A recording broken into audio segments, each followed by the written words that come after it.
Okay, so first things first, this is going to be a short video just testing how I intend to run combat using the Rolemaster RMU system by ICE, Iron Crown's, whatever the name is, and using Foundry VTT, which is using the official modules by BobM. He's done a fantastic job creating these, and it's long overdue, something I've been waiting for and desperate for, to make running Rolemaster so much easier. Okay, so let's have a quick look. I've got a landing base. Let's open up my forest encounter random encounter map. So this is just some maps which I've put together in case I ever want to drop the characters into a random encounter within a forest setting. And just so you know, I've got walls, so vision walls set up so that players will only have to see the map they're existing on. Okay, so let's zoom in. So we've set up a little encounter here for two of the player characters. We have Azem, who is a 3rd level fighter. He's a common human fighter, is a Reaver culture from Northern Africa. And he concentrates mainly on spear fighting and javelins. And then we have Vincent, who is an illusionist, cosmopolitan illusionist, who's again common human. He's actually got Roman heritage, so my game is actually in a reimagined Northern Europe around sort of the time that Rome was still in the British Isles, even though totally reimagined. So aspects of the game will be different from what historically the situation was back then. But it's nice to use a setting like that for all the groundwork for maps, locations, etc. And some of the historical facts of that area make my job at creating the campaign a lot easier with less work involved on my part. And the encounter is going to be against a harpy. So the harpy is currently in the tree and a foot off the ground. And as you see, if you right click on the token, you can actually place elevations in there, and that will show how high off the ground. I believe, I haven't tested it yet, but I believe the module does take into account height when it's creating ranges and determining ranges for attacks. But anyway, let's get to the combat now. I'm planning, I do want to use the 4 phase actions in a round for tactical purposes, but I want to do it in a way that's maybe speeds things up. So we've added the characters to the combat tracker, and how we do that is if we select all of the characters they want to add to the tracker, and you have a toggle combat status here, and that will add or subtract them from the combat tracker. Another thing I like to do is if you right click where it says combat encounters, you can actually pop it out so you can have your chat window open instead. It's crucial that you do have the chat open because most things that we'll be doing will have explanations within that chat window. So I intend to run combat using the 4 phase per round system process, which can slow combat down greatly if you're not careful. So I'm actually going to set it to 1 because I'm going to do it in a slightly different way, and we'll cover how I'm going to do that going forward. So let's begin an encounter, and let's roll the initiatives.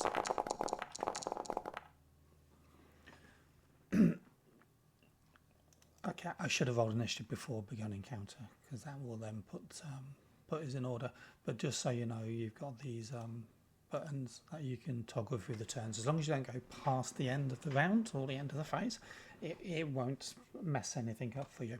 Now, how I intend to do this is at the start of the first phase of combat, I'm going to go through each of the characters at the moment and ask them in which phase they're going to be acting first. So my intention for this harpy is he's going to use AP movement to fly down towards Azem and attack him. So he will be intending to act in the first phase of the round to do a movement action using AP. Now, what I'm going to do to have the initiative order in the correct order at this point is subtract the phase he's going to be acting in from 5. So first phase, 5 minus 1 is 4, and I'm going to add a 4 to his initiative number, so it becomes 416. And then as M, I'm going to ask what his intention is, and as M's intention is to act in the first phase and to draw his weapon, so he's going to act on 416 as well. Now in Rolemaster, anyone with the same initiative actions are simultaneous, so that you don't have one person acting before the other. And then Vincent's intention, he's going to cast a spell. Now Vincent has the sense molding spell, and he also has the quick casting for sense molding as well, which means he can cast a spell as a 3 AP action rather than 4 AP action. So his intention will be to cast the strike 1 spell at the harpy, and it will be going off in the 3rd phase. So 5 minus 3 is 2, so we'll add a 2 to his initiative. So as it stands now, I'm going to start initiative. Now if the harpy wasn't still top, I would just click this previous turn or a previous turn button and take it until it reaches the top of the initiative tracker, and then we will progress with combat at this point. So the harpy's first action is do an AP movement, so the harpy is flying. You can change this to running, it will change the movement rate. Is flying, and he can fly at 31.5 feet per action point. So I'm going to do an action point movement rather than movement while acting, which is the per phase movement, just because that's what I want to do for him in this encounter. And we might cover the others at a later date. So he can move up to 31.5 feet. So Foundry's got a base inbuilt movement measurement system. If you click and hold the left mouse while you've got a token, you can drag it out and it will measure it. So 31.5. So he'll fly to there. And at the same time, he's going to reduce his height to 4 foot. So he's going to be attacking from above, and he gets the, I think it's +10 bonus for attacking from above. We'll have a look at that when it comes to it. So that's his first action. And then before we go to the next person, all I would then say to either the player or decide for myself for the character, I would say his next action will be, as it stands at the moment, will be to carry on moving towards Azem if Azem doesn't move towards him. So he will be moving in the 2nd phase. So that'll change his initiative to 316, and he's dropped down. So this is where I click the previous actor. So now we've got Azem who's acting. So Azem is going to turn to face the oncoming zombie, and he's going to draw his spear. So drawing a spear is a single action. Another thing I like to do, actually, it's a good thing to show you now. If you go into the book, Call Law books, go to Arms Law, you'll actually see that under under actions, there's an action point rundown of the cost of all actions. I like to have that open. Now, what I do then is I double click at the top here, and it drags it down here. So I just position it where I want it, close it, and then I can have a look at action costs at any time. But anyway, so Zem's action is to spend 1 AP to draw his weapon, and then he's going to start a 3 action attack. So he will actually be attacking in the 4th phase, but only using 3 AP. So what we do is we put this as 1, which is 5 minus 4, and then again we move the initiative tracker turn back up to the harpy. So it's the harpy's turn to act in the 2nd phase because Vincent isn't acting in the 2nd phase. So let's just check the range. So the range for the harpy's mace is 5.5 feet. One thing I do wish the system does was while I've got a weapon out, I'd like to be able to hover over the potential target and have a range to say whether it's in range or not. But that's by the by. We've got a measurement tool. And what you can remember, when you're measuring for range, you've got to take into account the combat range of the tokens. So as a guide, I would say just do it from edge of token to edge of token as a rough guide. So he needs to move a bit closer, so he'll use his second action to move in a bit more, and because he's higher, he will fly in there. And then his third and fourth phase actions will be to do his attacks. So he's now going to be acting in 116, which is acting in the fourth phase. And now we come to Vincent, who's acting in the third phase to cast his spell. So Vincent will target the harpy. So as a GM, to target, I have to right click the token and click this little toggle target status. As a player, you can just double right click on them, which makes it a lot easier. So Vincent will cast a spell. Now I'm actually using the module that adds this combat HUD at the bottom. I've forgotten the name of it at the moment. It's Argon Combat HUD Core and RMU. So it's really useful. And it makes combat easier to run rather than always having to open the character sheet. But anyway, Vincent's going to cast his spell, and it's going to be Sense Molding, and he's going to cast Strike 1. Range is 25, so it's in range. So we open up the combat window. Now he's carrying a staff in one hand while he's casting. The staff isn't magical in nature. It's not like an adder or multiplier. So rules as I say fit. If it was an adder or multiplier or some other magical ability item that modified his power points, I would allow him to not have a hand penalty for carrying the staff. But as it stands, I'll allow him to have the one-handed penalty because he can cast with one hand and hold the staff in his left hand. And he's aware that the harpy knows he's there, so he's actually going to shout to give himself a +5.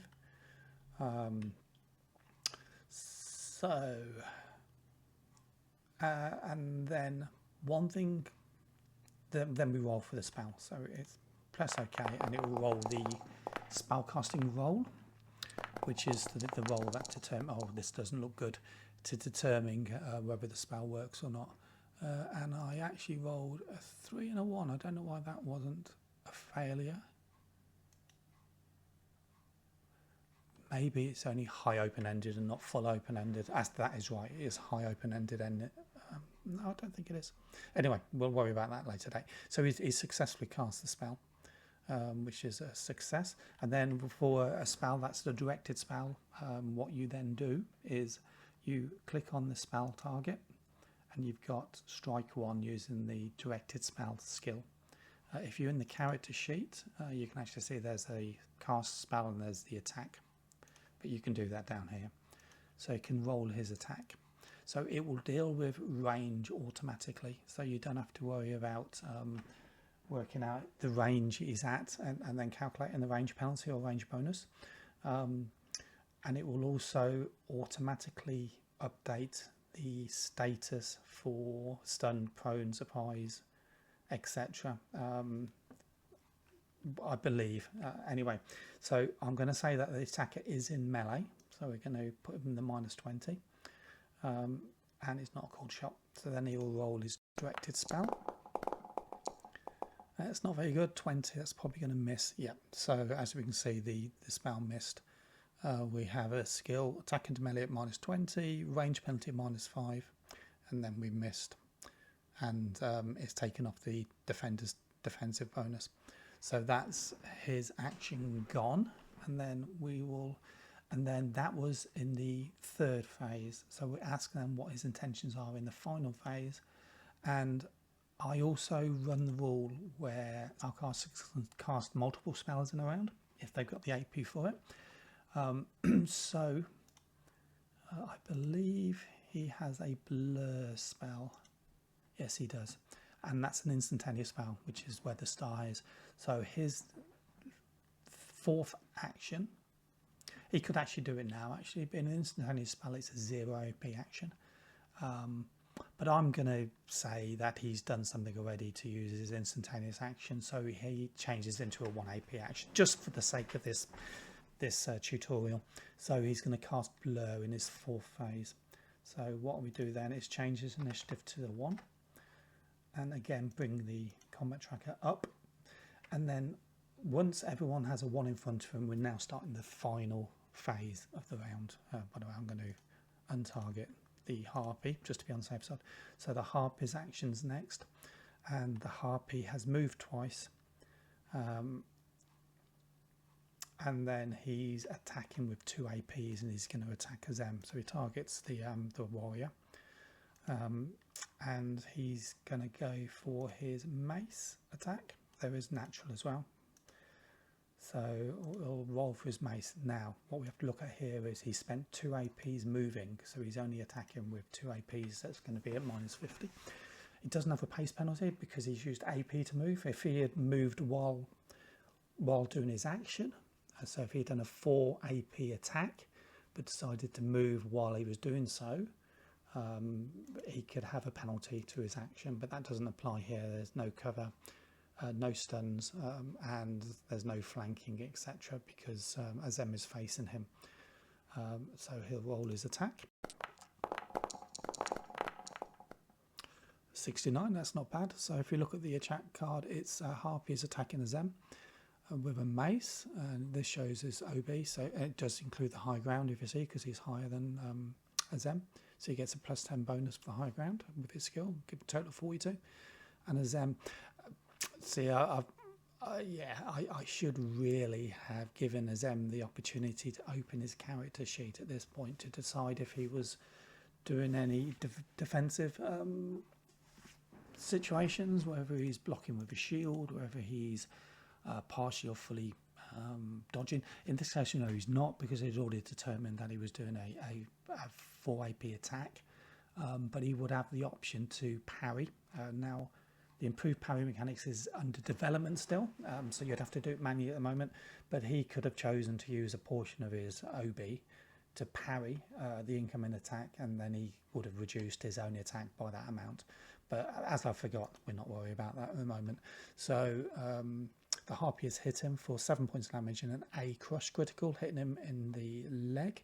So I'd say he's probably swooped down and struck low with his mace, which has then arced downwards and caught Azem in the upper left leg.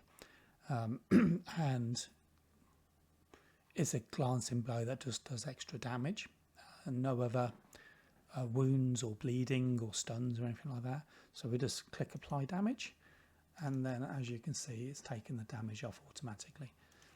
And then we'll end the Harpy's turn. And then it's Azem's action. He was doing a 4 AP action to attack the Harpy. And he was using his spear. He gets a choice to use the spear 1 or 2-handed. So if you look on the character sheet, under the arms tab, we have spear 1-handed +77 or spear 2-handed +87. Because if you use a weapon 2-handed, a spear 2-handed, it becomes +1 size. So that means it potentially does more damage, as a maximum damage and more of crit damage, and it gets a bonus to hit. So he will attack with his spear 2-handed. So again, it's already put the use 2-handed weapon with +10 bonus, which it's only a +10 if you're using a 1-handed weapon 2-handed. Position isn't relevant because they're facing 1-to-1. So let's just roll the attack. And he's rolled a 54, yeah, which is average, and it's rolling the crit location now. So again, Azem to the Harpy, spear runs true. If you look at the OB, he's got a skill bonus of 87, and DB of 21, which is the Harpy's DB, and he's doing 21 points of damage in a C crush. And he strikes the Harpy, sort of thrusts out with his spear, catching the Harpy in the right hand side of the head. And as you can see, he's doing times 1.5 hits, and that's because of the size multiplier. So because he's using the spear 2-handed, it becomes +1 size, and so its damage is multiplied by half. And you can see that there. So yeah, it delivers 201 damage and strikes ahead. So the point of the spear tears into the this jawline of the harpy, delivering another 15 points of damage, and and we have a weapon breakage. That's interesting. So okay, so if I apply damage to the harpy, and as you can see, the harpy is almost dead. It's taken damage. If you look at the conditions tab, it's got the hit loss, and that's the only extra. There was no stun or whatever else. Now, because there was a weapon breakage indicated here, so that means I need to check the rules on here. I think it means the location of the defender. So the armor of that location has to do a breakage roll. Now, it's irrelevant for a harpy because the harpy has natural armor. It doesn't have any of its own armor. But if you look at Azem, if that was Azem's case, and we go into equipment, we've got torso. Does that have interest? And I rolled a breakage roll there. So the item was either hit in the right spot or... Okay, so the item takes a 10 penalty here. So the helmet, that's if it had been a Zem who'd been hit, but obviously it wasn't. So you can then go into modifiers, and you will have a -10 to the head. Okay, so what I'd have to do is, when you're using full sets of armor, I'm not sure where it goes, so that means that you'd be better having armor as individual bits rather than a full set, but we'll worry about that, and I'll maybe show you that at a later date. But anyway, it was irrelevant because it was Azem who was attacking the harpy, so breakage was irrelevant and not required. So that's his attack gone, and then we'll do the next phase, and we come to Vincent's final action, which is to cast a blur. He's going to cast blur on Azem. So we'll go spells, and it's guises, I believe. Yeah, and I cast in blur, and again he's using one hand. And again he's going to shout to try and compensate for some of that penalty. And he's rolling for his blur spell. This is the base spellcasting roll. And again, as we can see, so he has list ranks 2. List type is a base list, so he gets +5 from that. Realm stat, which is the empathy for him because he's a essence user.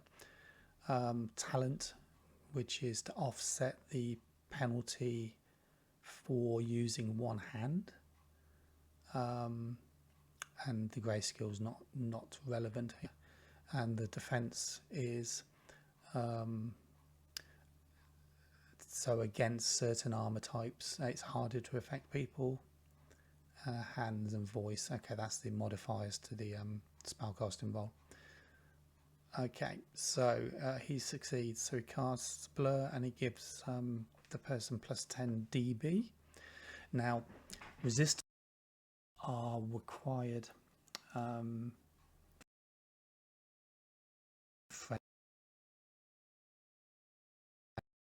make a resistance roll. So we click on the Zem there, and we'll look at resistance rolls, and it's first that he's a willing target, so it gives him -50, and he gets -5 modification due to the range. So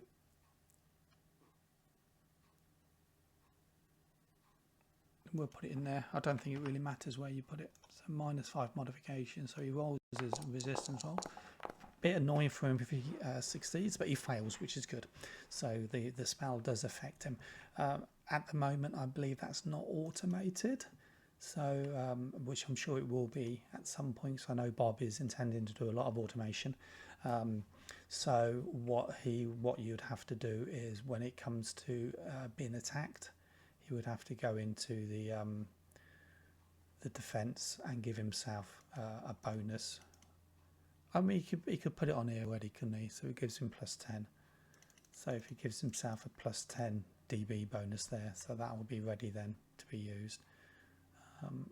Okay, and then what we'll do then is, and we start round 2, and it all goes again. We roll initiative. Right, there's one thing I've noticed here, and it's something that maybe Bob will be able to do. When you do auto roll initiative, it doesn't roll unless you clear what you've already got. So if you click on those 3 dots and do reset initiative, and then you can do it. And then again, all you have to do is use your previous turn button to go up to the same person, and then we would start again like we did before. So with Azem's action, I'd say to Azem, okay, what phase are you going to be acting first then? And Azem here would do a 4 AP attack. So 5 minus 4 is 1, so he'll be acting on 118. Vincent is going to cast a spell in the 3rd round again, using a 3 AP spell. Let's not worry too much about what the spell is. So again, it will be 19. And then the Harpy is going to do, Harpy is going to go full defense, and he's going to back away. So he's going to be acting in the 1st phase. That's something that doesn't work.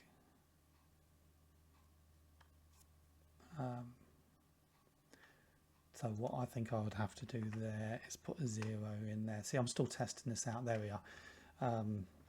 Because yeah, it wouldn't be higher than 118. I actually put 40 in, so it's 409. And then we can go back up. So the Harpy would be first to act, and his action would be to back up. Now in Rolemaster, if you back up, so disengaging by stepping backwards, you can only move at half movement rate and a maximum pace of jog. And he's actually going to fly back and fly up to try and get out of range of Azem. So again, 31.5. I actually did that wrong. That's creeping speed, because he's flying. He could have actually flew at 63 feet per round to use an AP. So last round I did it incorrectly, but he can fly back at up to 63 feet as a jog, or up to 31.5 foot as a walk to back up, or lower still, 15, about 15.5 as a creep, because it's half movement. So he's going to actually back up at a walk pace, which is going to allow him to back up 31.5 feet. So 31.5 feet. It automatically changes the facing, so I'm just going to change the facing back, and he's also going to raise back up to 8 foot. So that's his 1st phase gone, and he'll probably just carry on moving. So he would then act in 3, move again, and by the time it gets to Azem, he's probably flown away. Anyway, I'm going to end combat there. And that will be the end of this video.